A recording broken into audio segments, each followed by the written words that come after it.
자, 여러분 반갑습니다. 전성호입니다. 여러분들 보신 시험에 대해서 이제 한 문제 한 문제 해설을 해드릴 건데요. 선생님이 총평에서도 말했지만 한국지리는 학습량이 많은 부분과 출제가 많이 되는 부분이 좀 달라요.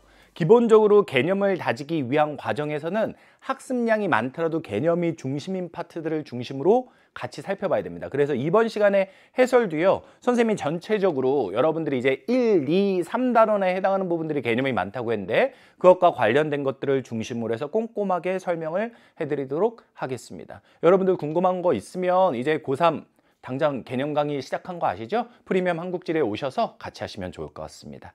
오케이? 자, 그러면 이제 선생님 구체적인 문항으로 들어가서 설명을 드릴게요. 1번 문항, 최근에 기후 파트와 관련해서 고3 문제에서도 새로운 유형으로 나오는 유형의 문항이 되겠습니다. 너무너무 좋은데 일단 여러분들 위치 학습해야 된댔어요. 대관령이라는 지역 나오면 강원도 평창에 있는 동네다. 그리고 대관령이 있으면 고랭지 농업을 많이 한다. 뭐 목축업을 한다. 스키장이 있다. 이런 것들을 이제 여러분들이 1강, 2강 프리미엄 한국지리 앞부분에 있는 위치 특강을 들으면서 자꾸 익숙해지셔야 돼요. 한 번에 다 외우려고 하면 안 돼. 한 번에 다 외우려고 하면 안 되지만 들으면서 자꾸 익숙해지고 낯설지 않고 어느 순간 알게 되는 그 과정을 거쳐야 되는데 대관령은 기후에서도 정말 중요해요. 대관령 나오면 선생님이 기후에서 나중에 되게 강조해 줄 건데 무조건 이것만 생각하세요. 뭐냐? 여기 한여름에도 시원하다고 돼 있죠. 그게 왜 그럴까요? 그렇죠. 기후에 영향을 끼치는 기후 요인이라는 것들이 있는데 그중에 고도가 높아서 그런 겁니다. 대관령은 무조건 그거 기억하시는 거고요. 해남은 땅끝 마을이라고 육지에 있는 데 중에 가장 남쪽에 있는 지역입니다. 땅끝 마을이라고 해서 뭐 땅끝 마을 축제 이런 것도 해요. 그래서 여기에서 이제 비교하는 지역들, 이런 지역들이 있는데 자, 요 세 지역에 대해서 이렇게 밑에서 지도에다가 위치를 찍어줬습니다. 인천과 대관령과 해남 이런 식으로 찍어줬어요. 그러면서 기억에서는 누구를 비교하고 있냐면 인천과 대관령을 비교하고 있고 니은에서는 누구를 비교하고 있냐면 인천과 해남을 비교하고 있는데 자, 명심하세요. 선생님이 마법과도 같은 주문을 하나 가르쳐 드릴게요. 고, 수, 위. 조금 더 구체적으로 하자면 고, 남, 수, 위 이렇게 되거든요. 이 말이 무슨 말인지는 지금 당장 들어서는 모를 거예요. 근데 아마 진짜 한국지리를 고3 때까지도 선택을 하고 기후 문제를 풀다가 진짜 벽에 부딪힐 때마다 선생님이 마법과도 같이 가르쳐줬던 이걸 기억을 하게 되면 이거 어마어마한 진짜 핵심적인 키워드였네 라는 걸 알게 될 텐데 이게 바로 뭐냐면요. 한국지리에서 기후 문제를 풀 때 여기에 영향을 끼친 기후 요인이라는 것들이 여러 가지가 있을 때 그런 것들끼리의 우선순위를 정해준 겁니다. 가장 먼저 고도를 고려하라는 거예요. 그리고 남해안도 중요하다는 겁니다. 그래서 고남이에요. 그리고 수는 수륙 분포. 수륙이라는 건 해안가인지 내륙인지 이런 거. 그 다음에 위는 위도. 북쪽인지 남쪽인지 이런 걸 비교하자라는 거거든요. 여기에서 처음에 기억에서 얘기하는 게 인천하고 대관령이었잖아요. 대관령이 딱 나오는 순간 고도가 되는 거예요. 그래서 기억은 고도를 비교하는 게 되겠습니다. 몇 개의 고도를 말해주는 지역들이 있어요. 그 지역들을 기억하면 돼요. 무조건 지금은 대관령 기억하시면 되고요. 뭐 예를 들어서 이런 거 말고 어디 산의 정상 이렇게 나왔다고 그럼 그거는 그 산의 높은 부분을 얘기하는 거니까 고도를 얘기하는 겁니다. 그렇게 해서 고도 되는 거고 그 다음에 니은에서 비교한 건 인천하고 해남이죠. 해남 딱 보니까 남해안이잖아요. 그래 고남 수위 남해안은 그냥 그것만으로도 나오는 순간 가장 따뜻하다. 여름에는 덥고 겨울에는 따뜻하다. 이렇게 되는 거야. 그래서 여기서는 그냥 뭐가 되는 거예요? 위도 이렇게 되는 거예요. 그렇게 해서 정답은 몇 번으로 간다? 4번으로 가는 건데 자 수륙분포라는 건 엄밀한 의미에서는 뭐냐면 해안가다, 내륙이다 이런 것들을 비교하는 겁니다. 근데 이 문제 속에 등장한 세 지역에는 그런 것들이 아직은 해안가와 내륙을 비교하는 건 없어요. 그래서 여기서는 고려할 게 없고요. 이런 것과 이제 나중에 참고로 해서 보시게 되면 뭐 수심이다, 해류다 이런 것들도 등장할 텐데 이런 것들은 언제 적용하는 거냐? 동해안과 서해안을 비교할 때 이런 거 쓰는 겁니다. 이런 것들에 대해서 선생님이 나중에 프리미엄 한국지리에서 여러분과 같이 할 때 딱 이런 것만 보는 거야 라고 정확하게 가르쳐 드릴 테니까 그때 조금 참고해서 보시면 되겠고요. 1번 문제는 선생님이 조금 길게 설명을 했는데 이 문제는 뭐라고 했냐면 고3에서도 이런 유형이 나온댔잖아요. 근데 고3 문제가 되면 이때는 요 지도를 안 줄 거예요. 그냥 앞에 있는 이 내용들만 주고 기후를 물어볼 수 있어요. 그러면 그건 뭘 해야 된다는 얘기야? 평창을 보면서 평창의 위치가 떠올라야 되고 해남을 보면서 해남의 위치, 인천을 보면서 인천의 위치가 스스로 지도가 떠올라야 된다고. 그래서 선생님이 여러분들한테 위치 지도는 꼭 하셔야 된다. 그 말씀을 드린 겁니다. 이 문제 풀면서 이번 모의고사 풀면서 위치를 너무 몰랐다. 그래서 많이 틀렸다라고 하는 사람들 전혀 상관없어. 프리미엄 한국지리 가서 1, 2강만 딱 들어보면 되는 거야. 앞에 두 개만 딱 들어보고 위치 들어보고 그때 이거였구나. 내가 외우면 되는 게 이거구나. 이것만 외우면 할 수 있겠어. 라는 자신감을 가지시면 되는 겁니다. 1번 문제. 고3 문제로 가도 손색이 없는 너무너무 좋은 문제였다. 그리고 선생님이 가르쳐드린 매직과도 같은 그 순서, 고남 수위. 오케이? 그것들 기억해 주면 너무 좋을 것 같습니다. 자, 2번 문제는요. 내신용 문제에서는 많이 볼 수 있겠지만 고3 때도 아예 안 나온다라고 할 수는 없는데 그렇다고 1번 문제처럼 엄청나게 중요한 그런 어떤 문제는 아닙니다. 근데 태풍이란 주제 자체를 다루니까 보셔야 돼요. 이거 태풍에 대한 거예요. 사실 자연재해라는 것도 고3 때 시험에 되게 잘 나오는데 몇 가지 나오는 것들이 있어요. 간혹 가다가 지진 등장할 때도 있는데 지진은 상대적으로 조금 덜 등장하는 편이고 겨울철에 눈이라든지 아니면 여름철에 호우, 비라든지 아니면 또한 여름철에 태풍이라든지 이런 세 가지가 유독 잘 나오는 거거든요. 그랬을 때 지금 이 문제는 태풍과 관련한 이야기를 하는 거고요. 태풍이 여름에 많은지 겨울에 많은지는 아시잖아요. 그렇죠? 여름에 많은 거죠. 그렇죠? 그리고 강한 바람과 많은 비에 의한 피해를 유발한다는데 그래서 큰 풍, 바람 아닙니까? 이 얘기는 맞는 거죠. 병이 한 이야기가 진짜 어려워요.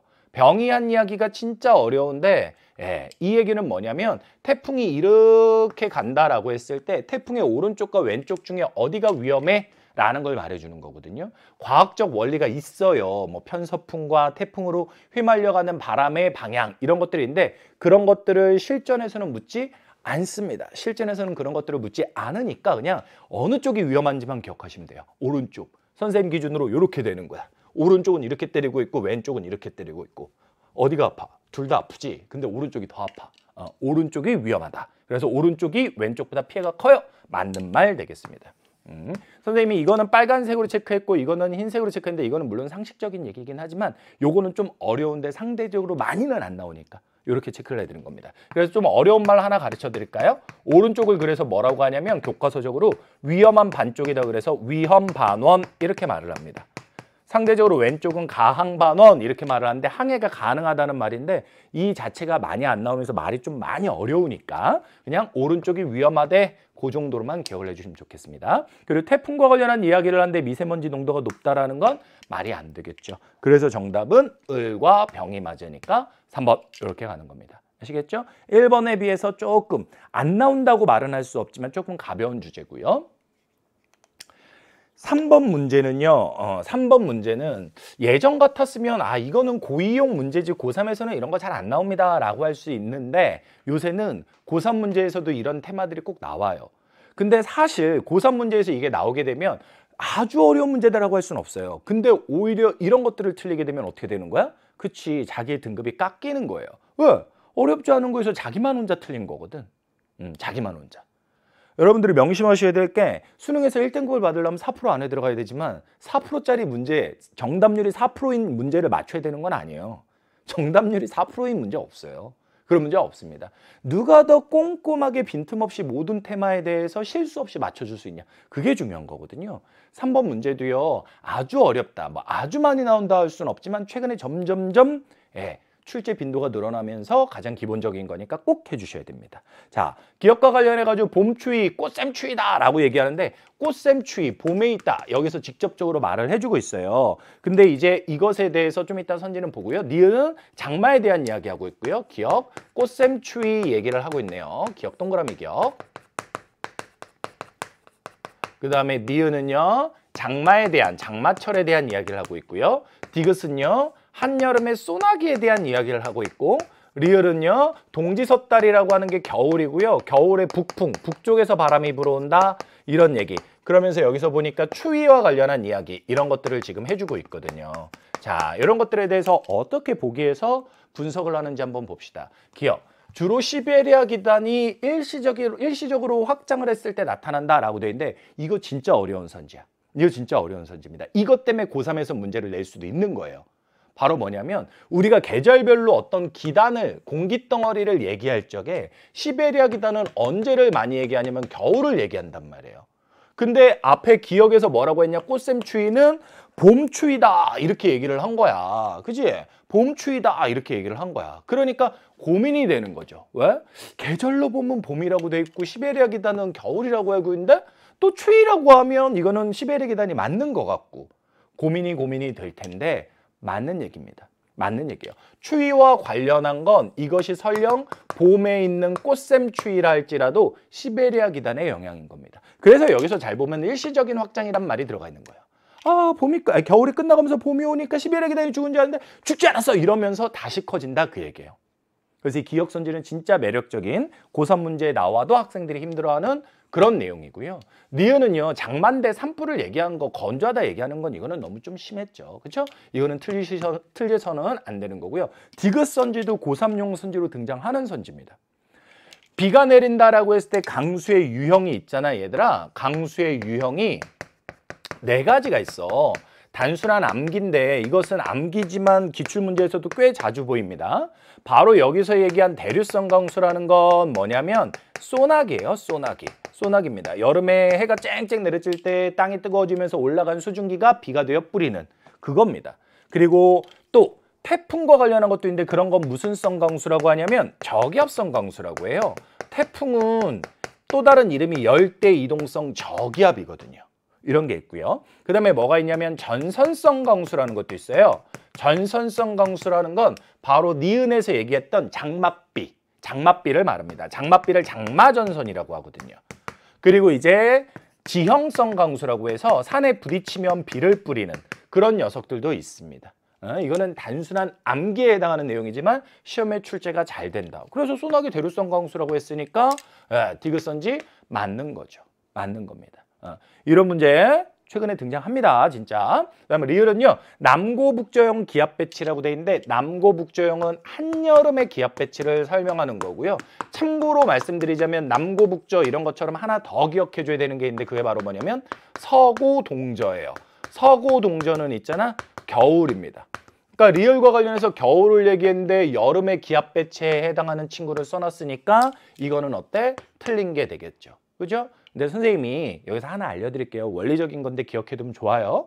그러니까 단순한 암기보다 원리에 대한 이해가 상당히 좋은 건 뭐냐면 그걸 통해서 장기간 기억을 할 수가 있어. 오히려 단편적으로 그냥 딱 외워버린 것보다. 그러니까 어떤 거냐? 남고북저. 간단합니다. 뭐냐면 기압 때문에 공기의 압력이 달라서 바람이 부는 거거든요. 그랬을 때 고기압에서 저기압으로 바람이 불어요. 이것만 기억하시면 돼요. 이 화살표의 의미가 고기압에서 저기압으로 바람이 분다라는 바람의 방향을 얘기해요. 그럼 여기에서 남고북저라고 했죠. 그러면 이거는 남쪽에서 북쪽으로 바람이 불어간다는 얘기야. 바람은 불어오는 쪽에 이름을 따거든. 그럼 남쪽이 높고 북쪽이 낮아서 남쪽에서 불었다? 얘는 남풍이 되는 거야. 그러니까 이거는 뭐 계절에 대한 것도 나중에 가면 자꾸 보다 보면 외워지겠지만 고기압에서 저기압은 바람이 불어가는 거래. 고기압에서 저기압 쪽으로. 요 원리를 알면 저것은 남풍이구나. 그러니까 리을은 될 수가 없는 거구나. 알 수 있다는 겁니다. 그래서 이 문제는요. 정답이 기억과 디귿이 맞았으니까 2번 이렇게 되겠습니다. 이 문제에 점점점 출제 빈도가 높아지고 있는 문제고요. 정답률이 낮다. 이 테마가 고3 때 나오면 그렇게까지 말씀은 못 드립니다만 틀리면 골치 아픕니다. 틀리면. 그래서 생각보다 학생들이 이런 문제 유형에 대해서 잘 준비를 안 해요. 그래서 의외로 6월 달이나 이럴 때 나오면 정답률이 살짝 낮습니다. 나중에 가면 그렇지 않은데. 그러니까 요거 3번 문제도 좀 잘 체크해 주시고 4번 문제는요. 뭐 잘 나와요. 이 문제는. 다만 여기에서 설명한 내용들에 해당하는 것은 잘 나오지만 자료가 이렇게 지도를 찍어주는 건 고3 때는 생각보다 많이 나오진 않아요. 안 나온다라고 말은 못해. 근데 6월과 9월과 수능이라고 하는 특히 수능형 시험에서는 이런 자료보다는 다른 자료를 좀 더 많이 선호하긴 합니다. 하지만 기본적인 내용들은 꼭 알아야 되는 건데 신재생 에너지와 관련한 거고요. 신재생 에너지가 몇 가지가 있어요. 신재생 에너지가. 우리나라에서 잘 나오는 신재생 에너지가 몇 가지가 있는데 태양 에너지 잘 나오는 편이고요. 수력도 좀 나올 수는 있는데 수력은 조금 다른 것들에 비해서 약간 공부를 할 때 우선순위를 둘 필요는 없을 것 같고, 바람과 관련한 풍력 잘 나오고요. 나올 수도 있고 상대적으로 덜 나올 수도 있는데 조력, 이 문제에 포함이 되어 있거든요. 이런 4개, 수력까지 포함한다면 요 4개가 신재생 에너지와 관련해서 가장 잘 나오는 발전 양식입니다. 그래서 특징은 그냥 여기 딱 써 있으니까 그것만 봐. 밀물과 썰물로 인해 발생하는 수위의 차를 이용한대. 그걸 조차라고 하거든요. 바로 이런 걸 뭐라고 하냐면 조력 발전이라고 하고요. 무조건 저는요, 조력이 나오면 이거부터 해라 라고 말씀을 드려요. 그래서 이래요. 왜 그러냐? 하나밖에 없어요. 어디? 경기도 안산에 하나밖에 없습니다. 경기도 안산이라는 데가 마찬가지로 지도학습을 하면 알 수 있습니다. 경기도 안산 서울의 서남 쪽에 있거든요. 선생님이 프리미엄 한국지리 하다 보면 앞부분에 위치도 넣어놨지만 매 시간 30강을 하면서 한 시간이 끝날 때마다 한 2문제 정도씩 위치 문제를 팔도 퀴즈라고 낼 거야. 야, 그거 같이 하잖아, 얘들아? 그럼 처음에는 낯설었던 것이 조금 익숙해지고 나서 30강을 다 듣고 퀴즈를 하루에 2문제씩 풀면 60개 지역을 자기 거로 만들 수 있어. 어느 순간 지리 박사가 되는 거지. 위치 박사가 되는 거지. 오케이? 요새 어디 갈 때 내비게이션 켜고 가면 되잖아. 그리고 검색하면 다 나오잖아. 하지만 그런 거 말고도 우리가 생활 속에 지리와 관련된 그리고 시험 문제까지도 맞출 수 있는 껌 먹고 알 먹기라니까. 재밌어요. 할만해요. 할만합니다. 안산 중요합니다. 선생님이 프리미엄 한국지리에서도 문제를 냈습니다. 1강, 2강 앞쪽에 문제를 냈어요. 그 정도로 중요한 지역이에요. 하나밖에 없습니다. 여기 A. 그래서 이 친구 A 되는 거고요. A 되는 거고요. 그 다음에 태양광을 이용한다 라고 돼 있는데, 태양광 같은 경우는요, 햇빛이 쨍쨍 내리쬐는 지역에서 하는데, 태양광이 셀 때, 해가 셀 때 잘 되는 게 있어요. 그게 뭐냐면 소금이고요. 그리고 또 뭐가 있냐면 사과가 있거든요. 소금이 잘 되는 데가 우리나라의 전라도 지역이에요. 특히 전남. 그리고 사과가 잘 되는 데가 경북 지역 쪽이거든요. 그래서 이 두 지역에서 공통적으로 들어가 있는 B가 태양광에 해당하는 내용이 되겠습니다. 근데 이게 좀 어려울 수도 있어. 어떤 친구는 선생님 여기 보면 C도 여기 양쪽에 다 있는데요. 그 말 충분히 나올 수 있어요. 물론 보시면 C는 전남에 있지만 내륙에 있잖아요. 근데 전남은 소금이라고 했거든, 선생님이. 소금을 육지에서 만들 수는 없지. 그런 건 있는데 그렇게 안 해도 얘들아, 선생님이 그냥 달을 해주면 알아. 바람, 풍력이에요. 풍력, 제주도 보시면 돼요. 제주도에 지금 C밖에 없잖아. 그러니까 이거 어때? 제주도에 있는 거 풍력이네? 다 C 이렇게 해주면 그냥 아주 쉽게 문제가 해결이 되는 거야. 그렇게 되는 겁니다. 이거 걱정하지 말자고 얘들아. 봐봐, 경기도 안산에 있다? 안산을 모르면 어떡해요? 그거는 지금까지 안 해서 그런 거지, 시험이 이렇게 나오니까 하자, 이것만 외우면 돼 라고 하면 아주 쉬운 거야. 오히려 예측 가능하니까 하는 거야. 하는 거. 오케이?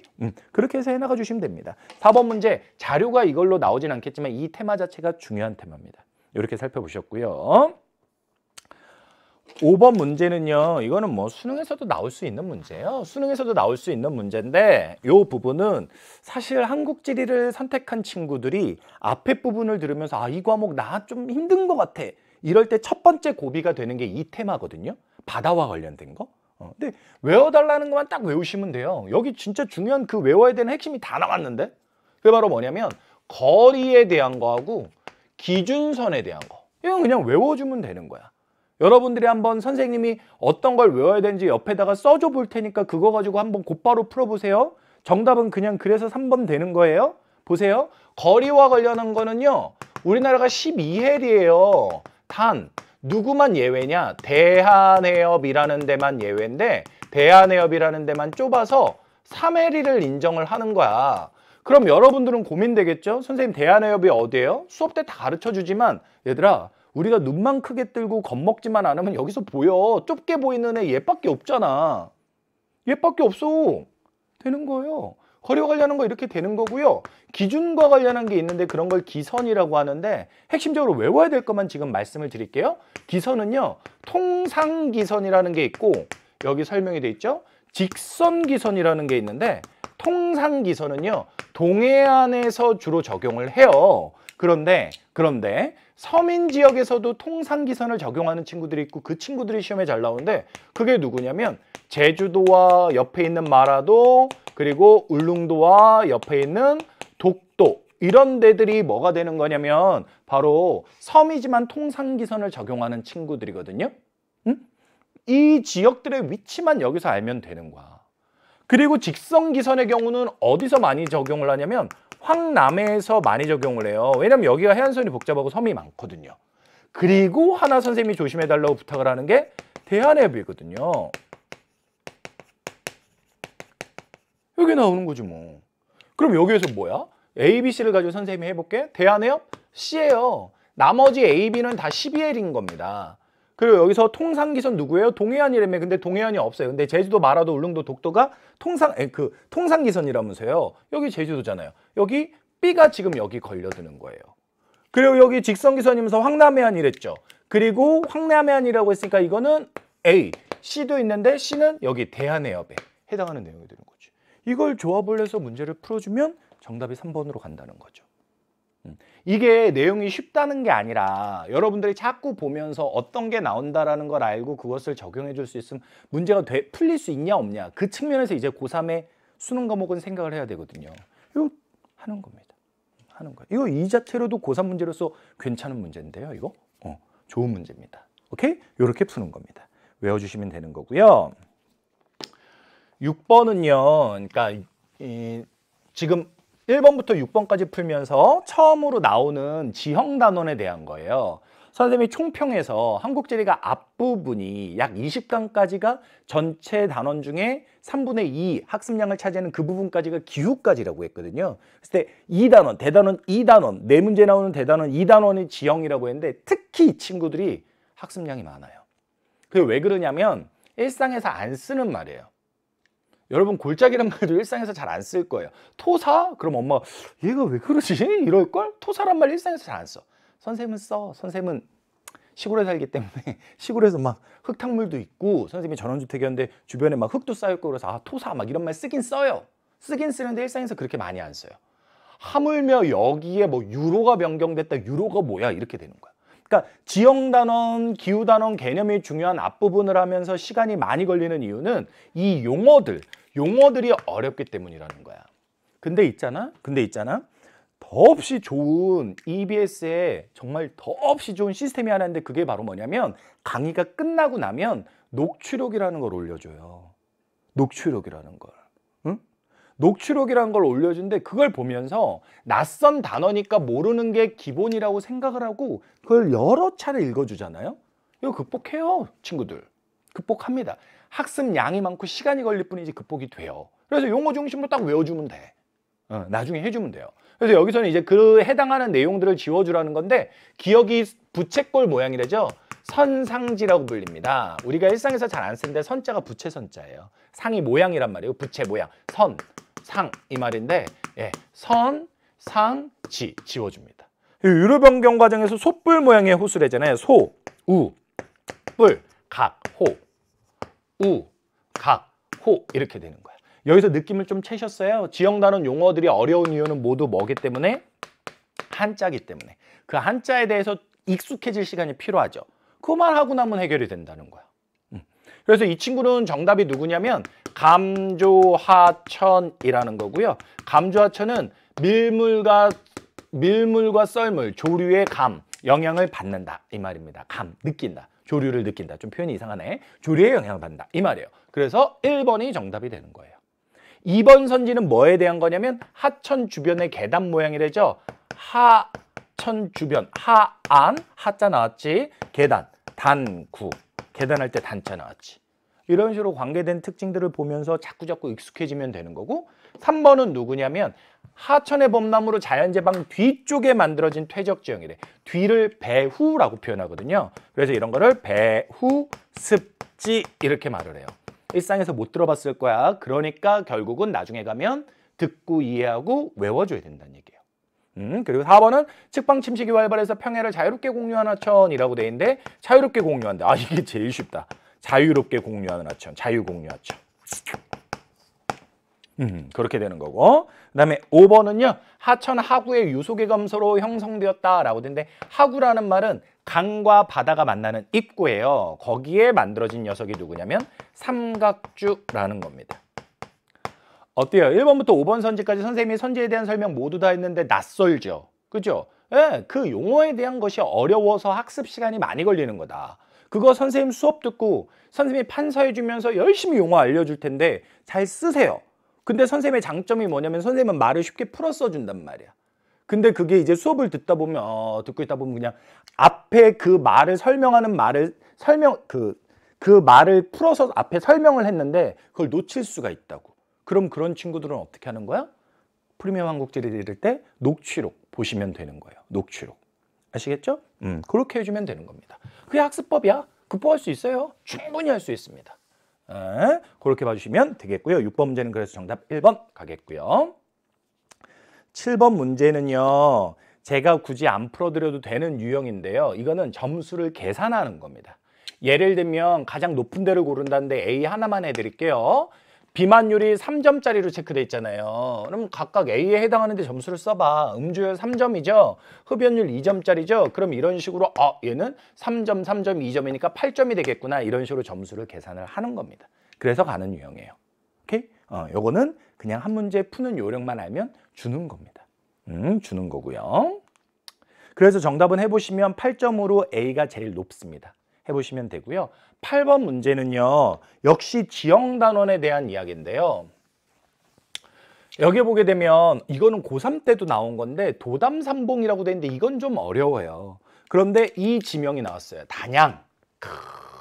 이건 아셔야 돼요. 이건 알아야 됩니다. 나중에 위치 문제에서도 참 중요해요. 지금 역시 또 마찬가지예요. 고2 친구들은 단양 이건 알아야 돼요. 그랬을 때 난 모르는데 그럼 한국지리 안 맞나? 그게 아니라고. 응? 위치 특강 딱 프리미엄 한국지리의 위치 특강 앞에 2개만 들어보시면 돼요. 얘들아 그 2개만 들어보면 돼. 이거 시간 지난다고 바뀌지도 않아. 지역성이 갑자기. 거의 안 바뀌어. 그러니까 한 번 외워두고 자꾸 익숙하게 반복해주면 완전히 자기거 되는 거거든. 단양이 뭔지 아니 얘들아? 붉을 땅자의 벼양자야. 붉은 땅이라는 의미예요. 붉다라는 의미를 갖고 있는 동네입니다. 여기가요. 왜 붉냐? 붉은색이냐? 리얼 선지에도 나왔는데 거기에 나타나는 흙이 붉은색이어서 그래요. 그래서 그런 거거든요. 자, 이런 단양과 같은 데 나타나는 지형을 뭐라고 하냐면 카르스트 지형이라고요. 하고요. 카르스트 지형은 석회암이라는 돌이 용식작용을 받아서 만들어진 지형입니다. 어때요? 단어가 낯설죠. 그래서 부담되죠. 처음인 사람은 그런 거예요. 근데 하나하나 뜻풀이 알고 그 의미를 알면 문제가 쉽게 풀린다는 거죠. 자, 그럼 선생님이 선지로 곧바로 들어갈게. 보수동굴 여기 있는 동굴이거든. 나중에 공부하다 보면 얘들아 한국지에서 동굴이 나오면 뭐 몇 가지 형태의 동굴들을 얘기할 수 있지만 가장 잘 나오는 건 바로 지금 여기에서 정답이 되는 석회동굴과 제주도에 나타나는 용암동굴 이 2가지가 잘 나오는 동굴의 유형이야. 근데 기억에서 얘기하는 용암의 냉각 속도의 차이는 바로 이 용암동굴에 대한 설명을 하고 있다는 거지. 그래서 기억선지는 틀린 선지가 되는 거고요. 니은은요. 석회암을 얘기하는데 암석과 관련한 거는 나중에 시기를 외우셔야 돼요. 근데 석회암은 언제 거냐면 고생대 거야. 고생대 거. 고생대 거. 고생대 거. 고생대 조선계라고 하는 시기예요. 어때요? 당연히 이 말은 모르죠. 나중에 외우면 되는 거예요. 이게 안 나오다 나온 거면 내가 아우 너무 힘들지? 라고 할 텐데 아니야. 잘 나오는 거니까 나중에 해주시면 돼요. 해주시면. 오케이? 그러니까 니은도 틀린 거야. 참고로 여기 중생대 경상노충군이라고 있는데 여기에서 잘 발달하는 건 뭔지 아니? 이거는 일상에서도 너희들이 조금 관심이 있으면 들어봤을 수 있는데 영화. 이것도 선생님 옛날 영화다. 근데 너희도 들어봤을 것 같아. 주라기 공원. 이건 공룡 영화잖아. 아니면 한반도 공룡 전박이? 주라기라고 할 뻔해. 전박이 맞아. 전박이 그거. 공룡과 관련한 데가 발자국 열심히 찍고 다니는 데가 여기거든. 중생대 공룡이가. 이거 공룡이와 관련한 얘기야. 암석 파트에서 배우는 겁니다. 이거. 걱정 안 하셔도 돼요. 그리고 디귿은 보면요. 이게 뭐에 대한 이야기냐면 시멘트에 대한 이야기예요. 여러분 생각해 보세요. 석회암이라는 건 돌이에요. 그거 그냥 쪼갠다고 다 시멘트가 될까? 아니. 그 석회암 안에서도 시멘트 성분이 되는 게 일부가 있겠지. 그러면 원료 돌덩이가 이만한데 시멘트 가루 나올 때는 그보다 적게 나오는 거야. 그럼 여러분이 한번 생각을 해봅시다. 이 무거운 돌을 멀리 가지고 가서 시멘트로 만드는 게 편하겠어요? 아니면 이 무거운 돌을 거기서 쪼개서 시멘트로 만들어서 가볍게 가져가는 게 편하겠어요? 당연히 거기서 쪼개서 가져가는 게 편하지. 그래서 여기 그렇게 써 있는 거야. 원료가 나오는, 돌이 나오는 곳에서 만든다. 이런 걸 교과서적으로는 원료 지향형이라고 하는데 크게 스트레스 안 받으셔도 돼요. 원료 지향형 공업이라고 하는데 크게 스트레스 안 받아도 된다. 이해가 되니까. 원료에서 제품이 되면서 무게가 감소하는데 당연히 빨리 만들어 갖고 가는 게 낫지. 누가 무거운 거 낑낑 메고 가가지고 거기서 만드냐? 그지? 디귿은 그래서 맞는 이야기가 되겠고요. 리을은요, 이런 토양을 기반함의 영향을 받아 만들어진 토양을 석회암이 쪼개서 만들어진 토양이다. 그래서 석회암 풍화토다 이렇게 말을 하고요. 이거를 외국어처럼 또 다른 지역 용어로 배운 사람들은 이렇게 배웠을 수도 있어요. 라틴 말인데 테라, 흙이고요. 그다음에 로사, 장미. 테라, 로사, 장밋빛, 흙 이렇게 말하는 경우도 있는데 예, 바로 맞는 얘기가 되겠습니다. 그래서 정답은 디귿하고 리을이 맞아서 5번. 기억하고 니은은 각각 이런 이유로 틀렸고 이런 식의 유형으로 문제를 제시한다 라는 걸 봐주시면 되겠습니다. 되셨죠? 그렇게 봐주시면 되겠고 9번 문제는 수능형이에요. 이제 기후 문제와 관련해 가지고 선생님이 앞서서 1번 원리적인 거다 강조드렸고요. 그 다음에 뭐 3번 최근에 점점 증가하고 있다 이런 말씀 드렸거든요. 이 9번 문제는요. 원래부터 많이 나오는 학생들의 가장 넘사벽인 진짜 한국지리 최고수가 됐을 때 선생님 진짜 아직도 약간 불안한 게 있는데요 라고 말하면 하게 되는 주제가 바로 이 기후 문제예요. 기후 문제. 자료를 제시해주고 지역을 준 다음에 연결하라는 문제입니다. 자, 이 문제 제가 되게 쉽게 풀 수 있는 방법이 있거든요. 제가 하란 대로만 해주면 되거든요. 그것만 명심해 보세요. 보세요. 여기 최난월 여름, 최한월 겨울 기온이에요. 그랬을 때 이 기온들은요. 추론이 돼요. 원리를 이해하면 추론이 됩니다. 아까 선생님이 가르쳐줬던 그 1번 문제 마법의 비법, 고남수위. 그거대로 하면 돼요. 그리고 이 연강수는요. 여러분들이 고2 때나 내신 때 배우는 내용과 선생님 프리미엄 한국지리를 배워보게 되면 다른 가장 결정적인 차이를 느끼는 부분 중에 하나가 연강수량인데 이거는 필요한 것들을 뽑아서 외워야지 이거를 원리적으로 이해하기는 불가능에 가깝습니다. 원리가 없는 게 아니에요. 근데 원리가 있는데 문제는 뭐냐면 우리나라가 이 조그만 땅덩이 안에서도 강수에 영향을 끼칠 수 있는 요인들이 너무 다양한 거야. 그러니까 우리나라에 있는 그 가장 우리나라에서 성능이 좋은 슈퍼컴퓨터 중에 하나라고 하는 기상청 컴퓨터가 강수를 못 맞추는 거예요. 그래서 일기예보 중에 온도 못 맞추는 경우 거의 없어요. 근데 비는 내린다 안 내린다 말했는데 안 내린다 근데 내린다거나 적게 내린다는데 많이 내리거나 이런 식으로 되는 거죠. 왜냐면 강수가 그만큼 복잡해요. 그래서 이거는 우리가 슈퍼컴퓨터도 안 되고 AI도 안 되는 건데 이거를 원리적으로 이해하려고 하는 건 불가능하다는 거야. 그래서 이거는 시험 문제 잘 나오는 걸 뽑아서 외워주셔야 되는데 이 출제자가요. 여러분한테 한국지를 가장 기본을 익숙하게 해주려고 했던 것 같아요. 그래서 우리나라의 최다우지가 지금 이 거제도라는 섬하고 선생님 여기가 거제도인지 어떻게 알아요? 위치. 그러니까 지금 위치에 대한 게 계속 강조되지. 그러니까 프리미엄 한국지리에서도 첫 강의, 두 번째 강의가 위치야. 제가 그거는 1강, 2강이라고 붙이지도 않았어요. 여러 가지 이유가 있지만 가장 기본이거든요. 하면 되는 거야. 그리고 제주도 남쪽에 서귀포거든. 여기 두 개가 최다우지예요. 그러니까 여기서 연강수가 제일 많으니까 이게 C 이렇게 되는 거야. 그리고 남한에서 최소우지가 어딘 줄 아니 얘들아? 경상북도 내륙 지역이야. 근데 선생님은 조금 더 시험 문제 실전에서 써먹을 수 있는 거 가르쳐 주는데 경북의 바닷가 해안 지역도 어차피 적어요. 그래서 경상북도 지역이 우리나라에서 강수가 가장 적다 이렇게 기억하시면 돼요. 여러분들 고2 때 내신 열심히 한 사람들은 영남 내륙 지역이다 배웠을 거야. 육지 쪽. 근데 선생님이 해보니까 해안가 쪽도 적어. 그래서 이 지역이 제일 적어 남한에서. 나왔네. 바로 얘가 B 이렇게 되는 겁니다. 그러니까 가가 뭐가 되냐면 B가 되고 다가 뭐가 되냐면 C가 되고 그럼 이 친구는 그냥 남아가지고 A 되고 그렇게 해서 연결을 해주게 되면 정답은 3번 간다는 거지. 보세요. 선생님 지금 기온은 원리작이라고 했는데 기온 하나도 안 써먹었죠. 기온은요. 하려면 할 수는 있는데 그렇게 가는 건 지금 이런 지역의 구도에서는 현명한 방법이 아니에요. 왜? 강수는 외우면 풀리는 거거든. 근데 안 외운 지역이 나오면 이거는 함부로 건드리면 안 된다는 거지만 내가 예를 들어 안 외운 영어 단어가 있어. 그걸 추론해? 말이 안 되잖아. 강수는 암기야. 암기 안 한 걸 함부로 건드리면 안 되지만 얘는 전국의 1등. 그리고 얘는 남한에서 전국의 꼴찌인 지역들이야. 그러니까 이거는 너무 명확한 1등과 전국에서 제일 적은 지역을 그대로 문제를 낸 거니까 얘는 무조건 맞출 수 있다는 거지. 외우자는 것만 외우면. 아시겠어요? 좀 느껴지세요? 한국지리 문제가? 그러니까 한국지리 문제는 상식만으로 풀 수 있는 건 없어요.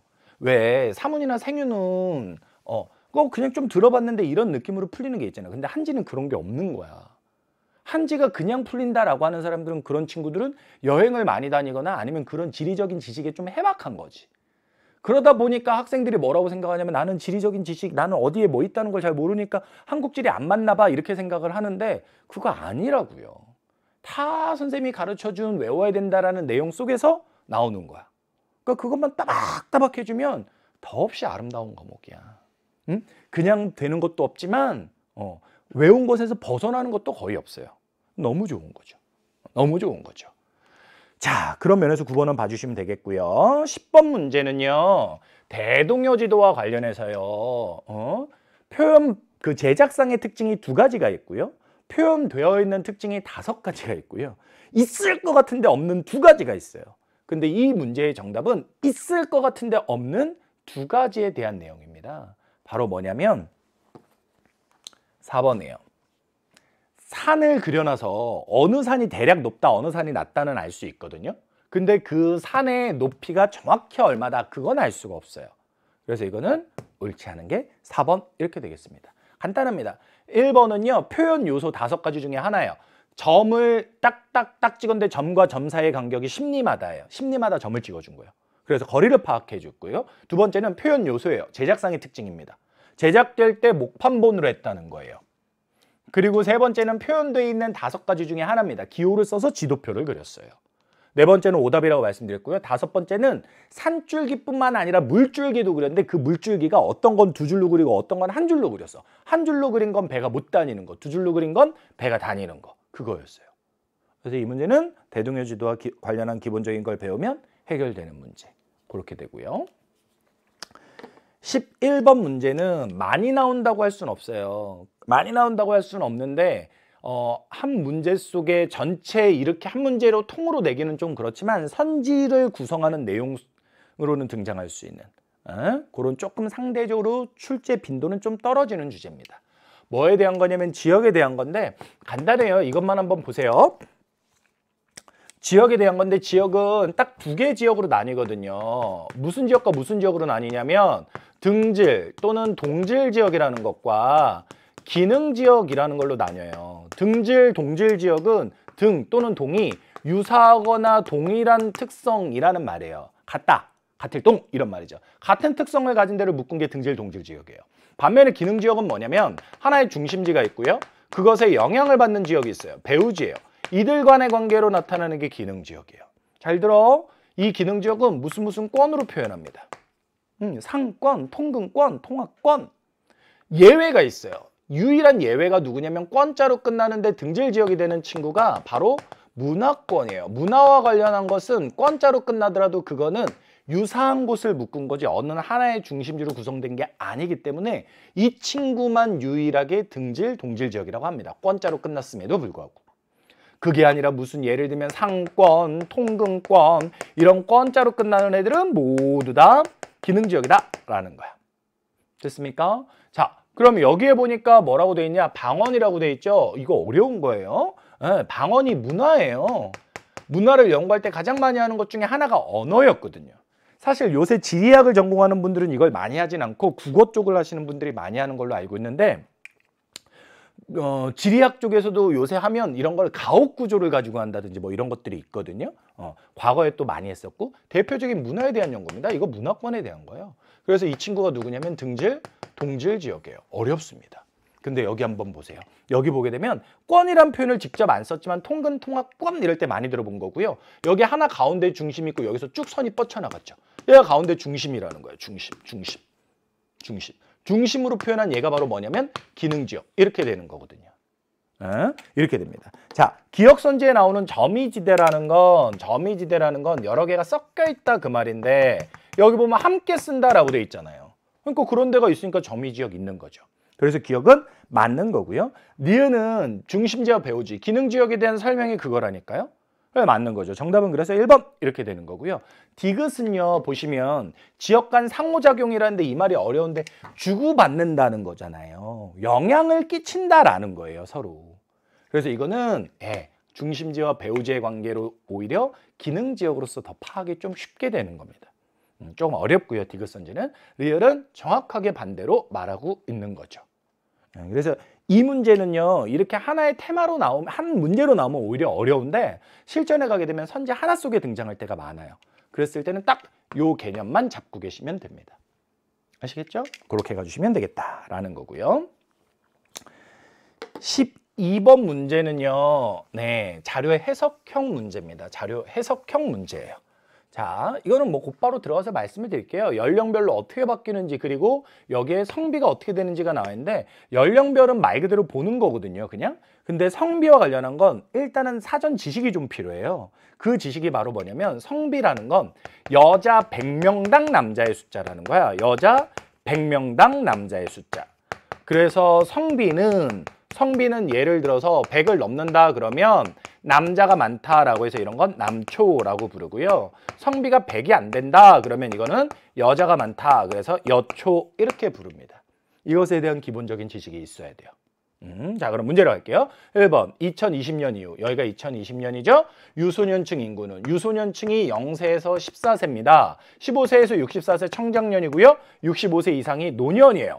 유소년층 인구는 이때 이만큼 점점 줄고 있죠. 그렇죠? 그러니까 증가할 것이다. 잘못됐고요. 그다음 2번 선지는 총인구를 얘기하는데 하나만 질문해보자. 얘들아, 0세에서 14세, 15세에서 64세, 65세 이상 이 이외의 사람이 존재하니? 나이대로? 없지. 이 세 개의 합이 100이야. 퍼센트로 따지면 100%라고. 그러니까 여기서는 이 전체의 막대 그래프가 바로 뭘 의미하는 거냐면 총인구를 의미하는 거예요. 그랬을 때 2030년 이후 30년은 여기네요. 지속적으로 증가할 거라는데 떨어지잖아요. 그러니까 이 선지는 잘못됐다라는 겁니다. 지식 크게 의미 없습니다. 지금 3번 2030년에는 유소년층 인구가 노년층 인구보다 많을 거다라고 되는데 2030년 여기 있고요. 유소년 이만큼이고 노년이 더 많네요. 그러니까 유소년 인구가 많을 거라는 건 잘못됐고요. 그죠? 4번 선지는 이게 어려운 선지야. 남성 인구가 여성 인구보다 많을 거다. 이 말은 남초다. 남자가 초과했다라는 말이고 이 말 자체가 어려워서가 아니라 남초를 어떻게 자료로 볼 거냐라는 건데 남초는 성비가 100을 넘어야 한다라는 거예요. 근데 2040년 봤더니 여기 있고 성비 여기 있는데 100이 안 되잖아요. 그러니까 4번 선지는 틀렸고 정답은 몇 번이다? 5번이다라는 건데요. 5번 선지의 중위 연령이라는 거는요. 가운데 위치한 사람의 나이거든요. 서럽지만 나이대로 줄을 세우는 거예요. 서럽단 말이 나도 모르게 나와버렸네. 자, 나이대로 줄을 세운 다음에 가운데 사람 몇 살 이러는 거거든요. 이거는요. 이 그림 아무리 봐도 쉽게 파악은 안 되는데 고령화된 사회일수록 그 말은 노인의 비중이 높을수록 같이 올라간다라는 겁니다. 이 노인의 비중이 높아질수록 중위연령은 올라가게 된다. 노인이 점점 많아지잖아요. 그죠? 그러니까 중위연령도 높은 겁니다. 80년에 노인이 만큼밖에 안 됐는데 2050년에 노인이 이렇게 많아졌어. 그러니까 이거는 노인의 비중이 엄청 늘어난 고령화된 사회고 그러면 중위연령은 올라가게 된다라는 겁니다. 되셨죠? 정답은 5번 이렇게 가겠습니다. 12번 문제는 그냥 그런 연습형 문제고요. 13번은 지형 단원, 용어를 외워야 되는 그것에 관련한 문제가 되겠습니다. A는 바닷가에 있는 계단상의 지형이다 라고 해서 A는 해안에 있는 계단상의 지형이다. 단구라고 합니다. 앞에 우리가 문제 풀면서 하천에 있는 계단상의 땅을 하안단구라고 한댔지. 얘는 해안단구고요. 그다음에 B는요. 바닷가에 호수가 있죠. 이 녀석을 석호라고 부릅니다. 석호라고 불러요. C는 그 앞에 모래사장이에요. 이런 걸 사빈 이렇게 부릅니다. 일상에서 안 쓰는 말들만 나와 있습니다. 그러니까 이거는 어쩔 수 없어요. 공부를 하는 겁니다. 외워야 돼요. 기억. A. 과거에 파식대가 융기됐다는데 파식대라는 건 파도가 침식시킨 물 속에 있는 평평한 땅이에요. 근데 지금 얘 보니까 어때요? 물 밖에 드러나 있죠? 융기라는 건 땅이 솟았다는 거야. 땅이 솟아서 물 밖으로 드러났다 그 말인 겁니다. 정확한 해안당구에 대한 설명이고요. 니은은요 석호인데 석호는 이쪽에 선생님도 정확히 어딜진 모르겠지만 분명 어딘가에서는 하천이 연결돼 있어요. 그래서 이 하천에서 물과 흙을 가지고 오는데 앞에가 막혔잖아. 그러니까 어떻게 되는 거야? 흙을 쌓아가지고 애들이 막 물 넘칠 거 걱정하는데 그건 걱정 안 해도 돼. 빠져 서로. 근데 흙은 못 빠져나가. 그래서 시간이 지날수록 깊어지는 게 아니라 축소가 될 겁니다. 석호 자체가 작아지고 수심은 얕아질 거예요. 축소가 되고 수심은 얕아질 거다라는 겁니다. 그래서 니은은 틀린 선지가 니은은 비오스의 수심이 지날수록 이렇게 된다는 건 틀린 선지가 되겠고요. 그다음 디귿은요 사빈, 모래사장, 해수욕장으로 이용되는 거 맞죠. 조류의 영향을 받아 형성되는 건 갯벌에 대한 이야기예요. 갯벌에 대한 이야기라 틀렸습니다. 참고로 말씀드리자면 이거는 지금 동해안에서 찍었대죠. 동해안에서 특히나 잘 나타나는 게 요 녀석과 요 녀석은 거의 동해안에만 주로 시험에서 묻거든요. 특히 요거는 동해안에만 있어요. 단구는 서해안에서도 찾을 수는 있는데 동해안에 잘 나타나고요. 사비는 동해안, 서해안에 다 있어요. 물론 동해안에 좀 더 강조하지만 하지만 진짜 이 친구는 동해안에만 있거든요. 그런데 여기서 얘기하는 조류의 영향이라는 건 서해안 쪽이나 남해안 쪽, 황남해안 쪽을 얘기하는 겁니다. 그러니까 동해안에 있는 A와 C, 동해안에 주로 나타난 이 녀석에는 얘기할 수가 없는 거예요. 그렇게 되는 겁니다. 갯벌에 대한 설명이다, 리을은. 그래서 정답은 기억 디귿이니까 2번 이렇게 되겠고요. 14번 의외로 고3 때도 나온다? 근데 이거 아주 간단해요. 왜 간단하냐면 이것만 구분하시면 돼요. 뭐 해설지에 이거 철거 재개발이라고 이거 뭐 보존 재개발이다 이런 말 나왔는데 여기 보존이란 말 있죠. 여기 철거란 말 있고요. 근데 시험에 나올 때는요. 그냥 이렇게만 구분하시면 돼요. 철거하는 거냐 부수는 거냐 철거하지 않는 거냐 이걸로만 구분하면 돼요. 철거냐 아니냐 이걸로만 구분하면 되는 겁니다. 이 비철거 방식의 보존이라는 것도 있고 뭐 수복이라는 것도 있거든요. 그래서 총 3가지로 교과서에서 설명은 하는데 실제로 문제 낼 때는 철거야 아니야 이거예요. 가는 철거예요. 그러니까 기존 건물 활용도는 없는 거죠. 기억 땡. 니은은요. 가는 부수고 다시 아파트를 짓는 거잖아요. 그러니까 층수가 높아질 수 있다라는 거죠. 맞는 거고요. 그다음에 디귿은요. 아파트를 부수고 다시 지을 때 당연히 돈이 많이 들어가겠죠. 그럼 보존하는 건 상대로 적게 들어가겠죠. 그러니까 디귿은 맞는 거. 정답은 따라서 몇 번? 니은 디귿이 맞았으니까 3번 이렇게 되는 거고요. 리을은 보존 철거라고 그랬는데 아까 단어 보시면 철거 있고 보존 있죠. 반대로 말하고 있습니다.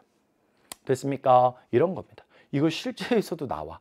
실제에서 나올 때 요거는 보통 어떤 문제처럼 나오냐면 여러분 뒤쪽에서 볼 17번 문제가 있는데 17번 문제에 보면 요렇게 해가지고 높다 낮다 비교하는 거 있어요. 그런 거에서 이거 2개 비교하는 거 많이 나옵니다. 많이 나와요. 많이 나옵니다. 뭐 예를 들면 여기에 보게 되면 지금 이 문제의 선지에서 기존 건물 활용도 이런 거 있잖아. 그럼 여기다 그런 거 써주는 거야. 기존 건물 활용도 높다 낮다. 그 다음에 여기에 뭐 투입 자본량 많다 적다. 이런 거 써줘가지고 문제를 구성시키는 겁니다. 이거 수능에서도 등장하는 내용입니다. 무조건 감사합니다 하고 맞추셔야 돼요. 자, 15번 문제.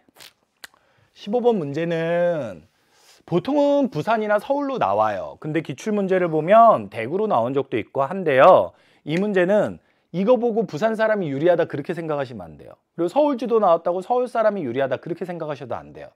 그냥 이런 문제의 구도를 보셔야 되는데 자, 도시 안에 구를 비교했다는 건 동네를 비교했다는 거예요. 도시 안에 여러 동네들인데 그걸 비교했다는 거예요. 그랬을 때 출제 구도를 제가 가르쳐 드릴게요. 도시의 중심이 있어요. 그런 걸 도심이라고 합니다. 도시의 중심.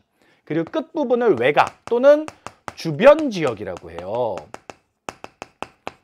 그랬을 때 얘들아 만약 이 문제가 가가 어디고 나가 어딘지 이걸 안 주고 지도 속에 체크만 하고 이 문제를 물었으면 이 동네가 둘 중에 도심인지 외곽인지 이 동네가 도심인지 외곽인지를 알아야겠지.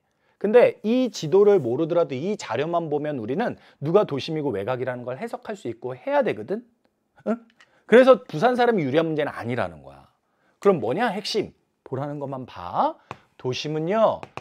집가가 되게 비싸요. 땅값이 되게 비싸요. 왜 땅값이 비싸냐면 교통이 편리해서요. 그런 걸 어려운 말로 접근성이 높다. 이렇게 말을 해요. 오케이? 그러면 생각해봐. 땅값이 되게 비싸. 건물을 높게 짓겠습니까? 낮게 짓겠습니까? 높게 짓겠죠. 고층의 건물이 갈 수밖에 없어요. 그리고 굳이 그 비싼 땅에서 사람들이 살 필요가 없어요. 어?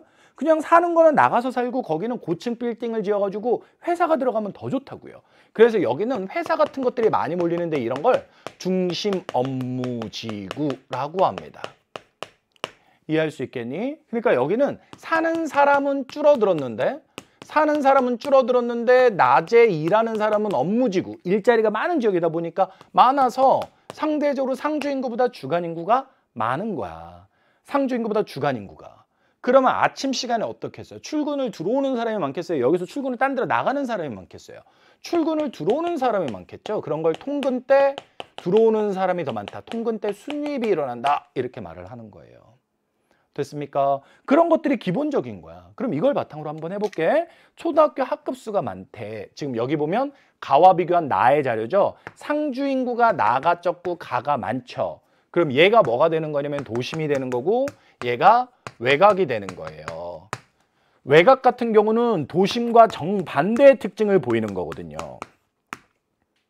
여기서 사람들이 살 필요가 없으니까 줄어들고 주간인구가 많아졌거든요. 그 사람들이 다 이쪽으로 간 거예요. 그러니까 여기가 상주인구가 적죠.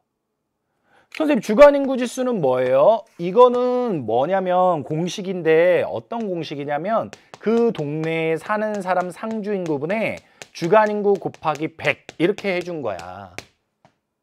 근데 지금 여기 보게 되면 상주인구보다 주간인구가 많댔으니까 밑에 있는 것보다 위에 있는 게 크잖아. 그래서 도심은 어떠냐면 이걸 가지고 해주는 건데 주간인구 지수가 높아요. 100을 넘어서 높습니다. 주간인구 지수가.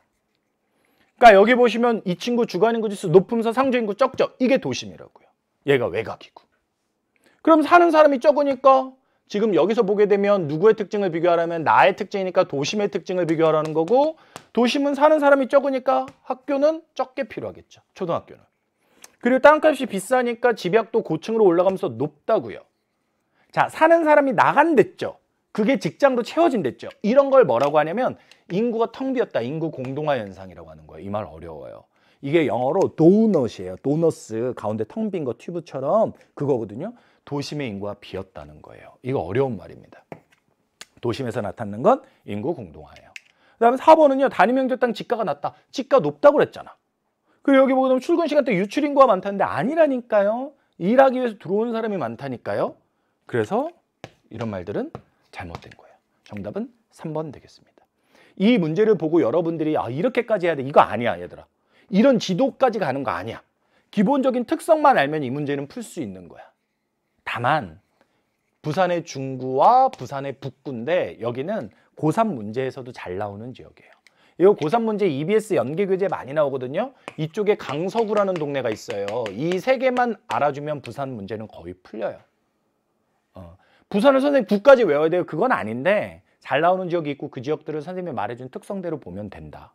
요것만 기억하시면 돼요. 요것만. 알겠죠? 그렇게 봐주는 문제. 잘 나오는 문제고요.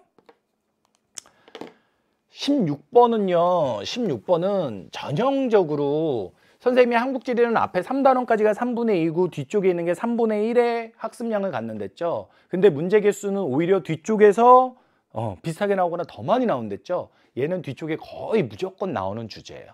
무조건 나오는 주제입니다. 지금 여러분들이 이거 틀렸다고 좌절할 필요 없어요. 왜냐면 나오는 게 확실하고 그것에 맞춰서 하면 되니까. 자, 이것만 알아두세요. 여기 대구가 들어갔죠? 대구가 들어가 있으면 섬유라고 가주시면 돼요. 아시겠습니까? 그리고 여기 보시면 여기가 울산이 들어가 있는 건 비슷한데 뭐 충남, 전남 뭐 조금 다른데 여기 보면 경기는 여기에도 있었고 울산은 여기에도 있고 뭐 그런데 경남 같은 경우는 지금 여기서만 강조되고 있죠. 바로 이게 누구냐면 경남의 거제라는 아까 강수에서 풀었던 거제도라는 섬인데 거기가 우리나라의 조선소 배 만드는 곳이 진짜 많은 데거든요. 얘가 배, 그걸 기타 운송 장비라고 합니다. 그리고 이게 자동차에 대한 이야기고요. 그래서 이 업종들에 대한 공부는 나중에 자료를 공부하면서 하시면 돼요. 선생님이 외워달라는 것만 딱딱딱 외워주면 돼. 대구가 있는지 없는지 먼저 확인하고 오케이? 그리고 울산이 큰 상태에서 경남이 큰지 아닌지 그걸 통해서 확인하고 그리고 남는 거 자동차 이렇게 가면 되거든요. 근데 선생님은 이 시간에 오히려 개념적인 거 중심으로 한다 했잖아요. 선지 좀 명확하게 설명드릴게요. 선지 좀. 해설지에 나온 것보다 자세하게 설명을 드릴게요. 1번에서 얘기하는 많은 부품을 필요로 하는 종합 조립 산업이라는 건 안타깝게도 섬유를 제외한 자동차와 배에서 모두 다 쓸 수 있는 선지입니다. 보통 자동차를 얘기할 때 많이 쓰긴 하지만 배도 이런 특성이 있어요. 그리고 두 번째는요. 노동집약적인 경공업이다. 이거는 섬유에서 쓰는 표현이에요. 섬유에서 쓰는 표현입니다. 3번은요. 우리나라를 60년대부터 80년대까지 먹여 살렸던 건 섬유 의류 산업입니다. 지금 현재 우리나라를 먹여 살리는 반도체나 자동차는 이때만 해도 명함도 못 내밀었죠. 그리고 이제 4번 선지에서 얘기하는 초기 설비 투자, 이 말이 되게 어려운데 이건 뭐냐면 공장을 지을 때 기계값이 많이 들어간다 이 말이야. 기계를 많이 쓰는 건 뭐냐? 중화학을 많이 써요. 그래서 4번 선지는요. 이거는 섬유만 아니면 지금 여기에선 자동차나 배인데 중화학공업 사실은 모두에서 쓸 수 있는 표현이에요. 그리고 5번은 무게가 무겁고 부피가 크다잖아요. 그게 중이야. 무겁다. 중. 가볍다. 경. 이것은 역시 4번과 마찬가지로 중화학공업 전체에 대한 설명이 되는 겁니다. 그렇게 해서 정답을 골라주시면 그쵸. 배가 무거워, 천이 무거워 그 얘기인데 당연히 배가 무겁다라고 해야지. 이제 정답은 5번 이렇게 되겠습니다. 되셨죠? 17번 문제는요. 고3용 문제에서는 진짜 한참 안 보인 문제예요. 나올 때도 된 것 같아요. 나올 때도 된 것 같은데 한참 안 보였는데 교통수단과 관련한 거고요. 이건 읽어보게 되면요. 신속한 장거리 수송이 유리하다라고 되어 있는데 바로 그런 게 비행기죠.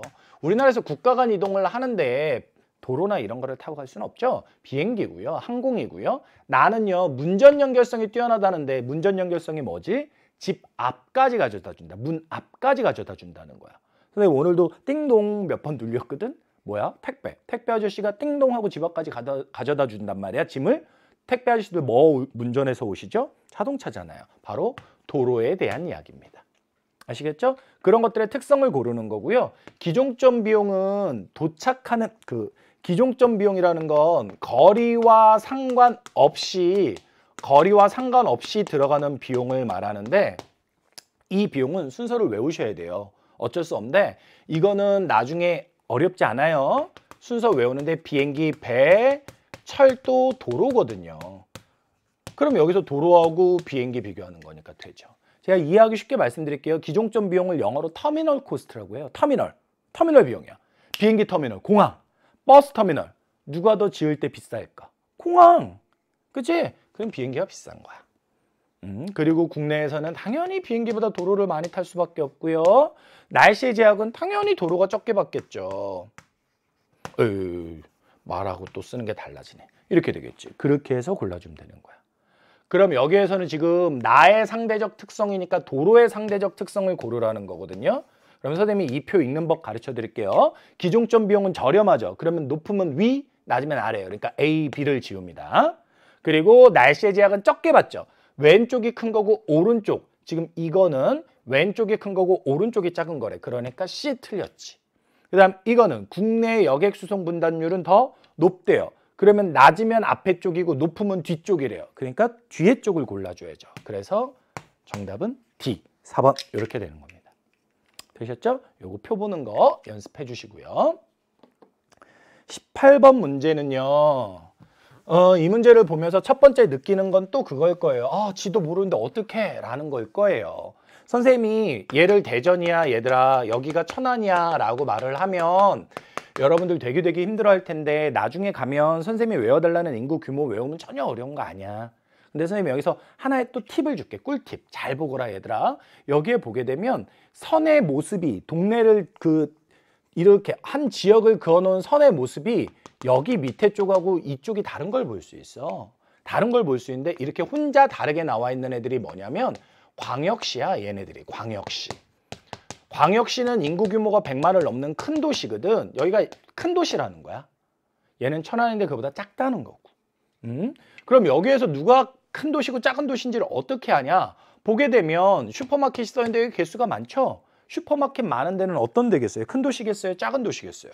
큰 도시죠. 그러니까 이 친구가 대전이 되는 거고 이 친구가 천안이 되는 거예요. 모든 게 지금 그래서 여기서 많잖아. 근데 여기에 보니까 지금 백화점하고 편의점이 있다는데 A하고 B 중에 누가 백화점이냐 편의점이냐 이 문제지. 그럼 여러분 동네에 백화점이 많아요? 편의점이 많아요? 편의점이 많죠. 개수가 많은 B가 편의점, A가 백화점 이렇게 된다고요. 이렇게 가는 겁니다. 그래서 여러분들이 A와 B 찾는 건 들으면 안 어려워요. 근데 가하고 나가 누군지 아는 게 부담스러울 텐데 이것도 역시 위치예요. 어때요? 계속 문제 풀면서 이제 거의 20문제 끝나가는데 위치 얘기 정말 많이 나오죠. 그래서 그것만 하면 된다니까요. 그럼 진짜 많은 게 수월하게 풀려가요. 자, 기억. 가는 나보다 인구 규모가 크다. 대조니까 맞네. 나는 가보다 중심지 기능이 다양하다. 중심지 기능이 다양하다는 건 여기에 있는 걸로 이해를 하면 가게나 상점의 개수가 많다 이런 의미인 거야. 근데 지금 보니까 나가 개수가 더 적은 걸. 그러니까 다양하다는 말은 잘못됐지. 그치? 니은은 틀린 거고요. 디귿을 보게 되면 A는 B보다 업체당 종사자 수. 얘들아 업체당이라는 말이 붙잖아요. 그러면 이거는 뭐냐면 규모를 나타내는 거예요. 백화점이 규모가 커요? 편의점이 커요? 그 말이잖아요. 당연히 백화점이죠. 그러니까 디귿은 맞았죠. 그래서 기억하고 디귿 맞으니까 정답은 몇 번? 2번. 이렇게 가는 겁니다. 리을은요. 편의점은 개수가 많으니까 집 앞에 있죠. 백화점은요. 멀리 있죠. 그죠? 개수가 얼마 없으니까. 그래서 당연히 편의점이 더 가깝다라고 했었어야죠. 그렇게 푸는 문제입니다. 안 어렵죠? 그렇게 봐주시면 되겠고요. 19번은 암석에 대한 문제예요. 암석에 대한 문제인데 앞에서 선생님이랑 단양 도담삼봉 나오면서 거기에 선지에 중생대 경상노충군이다. 그래서 선생님이 그런 건 공룡 발자국만 나타났다 이런 말을 해준 문제가 있었어요. 문제 번호가 그게 몇 번이었냐면 문제 번호가 몇 번이었냐? 예, 8번이었네요. 8번에 니은 선지에 그런 내용이 있었거든요. 바로 그것의 연장선에 있는 지식의 문제입니다. 암석과 관련한 문제예요. 진짜로 8번 문제에 있었던 석회암과 여기에 있는 암석 3개만 공부하면 한국지리 암석 끝! 그것만 공부하면 암석 끝이야. 4개. 딱 4개 암석이거든. 8번 문제에 석회암이 나왔고 지금 나머지는 여기 다 나온 거야. 주상절리가 있다라는데 마그마 폭발했다고 구멍이 송송 뚫렸대요. 제주도에 가면 있는 현무암이고요. 시원생대 때부터 있었다. 변했다. 성격이 변한 암석 변성암입니다. 그다음 관입했다. 있다라는 것에 남아있는 암석 화강암이에요. 나중에 선생님이랑 꼼꼼히 할 거지만 암석은 이것만 기억해줘. 암석은 4개의 암석밖에 없고 얘네들이 언제 만들어졌는지. 아까 8번 문제에서는 석회암인데 중생대라고 해서 틀렸듯 형성 시기 중요하고요. 그리고 여기 보면 변해서 만들어졌다. 마그마가 폭발했다. 얘는 관입했다. 이런 말 있죠. 이런 말들이 바로 뭐냐면 형성 과정이에요. 그리고 관련된 지형이 뭔지 요 3가지를 보면 되는 거거든요. 여기서는 그런 것들로 구성이 됐어요. 자, 가볼게요. 1번 용식. 이거는 석회암에 대한 설명. 안타깝게도 주상절리는 그렇잖아요. 주상절리를 발달시킨 현무암은 예를 들면 제주도의 도라루방, 돌담 이런 것들인데 비 오면 녹나요? 안 녹아요. 그래서 1번은 틀린 거고요. 2번은요. 신생대 3기의 비대칭적인 융기운동이다 라고 돼 있는데 이런 건 경동성 요곡운동이다 라고 말을 하는데 여기에 나와 있는 신생대라는 말이 있잖아요. 화강암은 100% 다 중생대 겁니다. 그러니까 아예 지각운동이 신생대라고 돼 있는데 그것과 시기가 맞지를 않아요. 맞지를 않고요. 그 다음에 3번에 침식분지를 둘러싼 기반암이다. 주요 산지의 기반암이다 라고 돼 있는데 어려운 얘기인데 침식분지가 이렇게 산으로 둘러싸인 땅을 말하는데 이 주변은 변성암이고 낮은 부분이 화강암이에요. 근데 여기서 잘 보면 성격 급한 친구들 침식분지 화강암이네 라고 생각할 수 있는데 주변에 산지래잖아. 그러니까 이거는 변성암에 대한 이야기입니다. 어차피 현무암은 답이 될 수 없는 거고요. 4번은 우리나라에 누가 넓으냐라는 건데 이거는 단편적인 지식인데요. 우리나라는 땅이 오래됐거든요. 그래서 가장 오래된 시원생대 변성암이 가장 많습니다. 그래서 정답은 4번 이렇게 되는 거예요. 어렵지만 외우면 되는 이야기고요. 5번은 돌산은 화강암이고요. 흑산은 변성암 편마암이거든요. 그래서 2개를 바꿔서 썼다라는 겁니다. 어렵죠, 이거. 완전 19번 진짜로 외국어 같아. 지형단원이 그런 건데 이 암석 파트가 가장 끝판왕이에요. 지형단원의 가장 고난이도 파트입니다.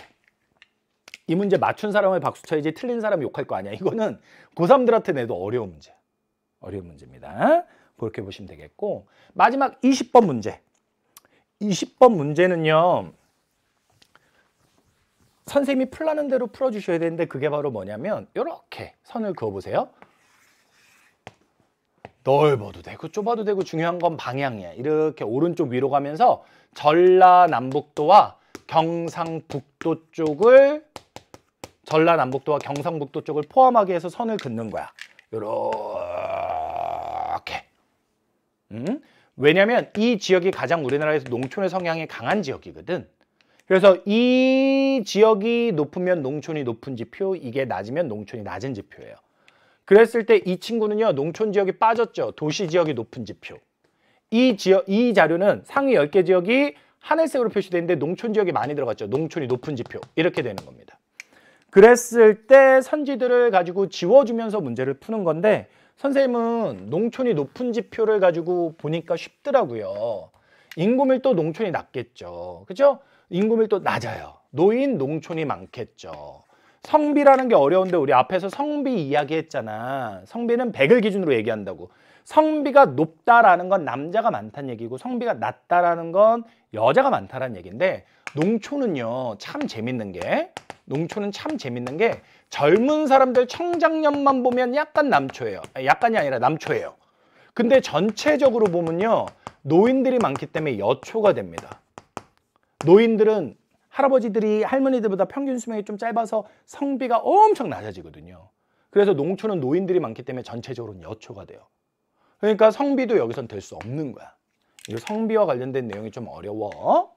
그러면 이제 왼쪽 자료에서는 2번이냐 4번이냐 도시가 높은 건데 이걸 봐야 되는데, 성비가 만약에 된다면 성비는 요런 군사 지역이나 아니면 요런 또는 요런 중화학공업이 발달한 지역에서 성비는 높게 되어 있어요.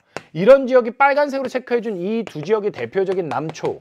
그래서 성비가 높은 지역이거든요. 그런데 지금 여기에 체크되어 있는 높다라는 지역은 다 수도권 쪽에 몰려 있으니까 이거는 성비가 될 수 없다는 거죠. 그래서 이 친구는 누가 된다? 그렇지. 이거 성비 안 된다. 이거 성비 안 되고 인구 밀도가 된다. 그래서 정답은 4번 이렇게 가주는 문제가 되겠습니다. 됐습니까? 네. 이렇게 해서 선생님이 전체적으로 20문제를 진짜 좀 꼼꼼하게 설명을 드렸어요. 꼼꼼하게 설명을 드렸고, 이전에 선생님이 했던 고2 해설에 비해서 많이 자세하게 해드렸는데 문제가 그만큼 좋고요. 그리고 여기 중에서도 특히 개념이 중요한 파트들. 너무 어려운 것들은 나중에 하면 되는데 어떻게 나오는지 그 유형을 알고 겁을 내더라도 내고 자신감을 갖더라도 갖자라는 게 핵심입니다. 프리미엄 한국질에서 여러분들 기다리고 있을 거고요. 익숙한 선생님이 여러분들 만점으로 이끌겠습니다. 믿고 오시면 됩니다. 이상 전성호였습니다. 감사합니다.